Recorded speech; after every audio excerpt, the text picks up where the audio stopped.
এগুলো হলো কিছু খালি তেলের ড্রাম। এই জাহাজগুলো কিন্তু ইলিগেল ভাবে ইন্টারন্যাশনাল সমুদ্র সীমায় আবর্জনা ফেলছে না, বরং তারা কিছু শাকসবজি এবং ফলমূলের পরিবর্তে দুবাইয়ের কিছু লোকাল লোকজনের সাথে এগুলো এক্সচেঞ্জ করছে।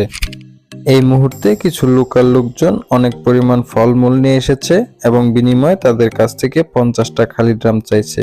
তবে তাদের এই নৌকাটা খুবই ছোট ছিল, যাতে মাত্র 14টা ড্রাম ধরে।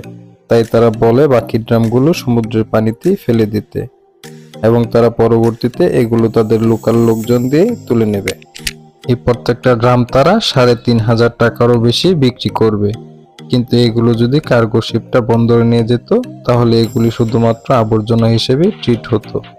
উল্টো এই আবর্জনা ফেলার জন্য তাদের কাছ থেকে এক্সট্রা চার্জ নেওয়া হতো।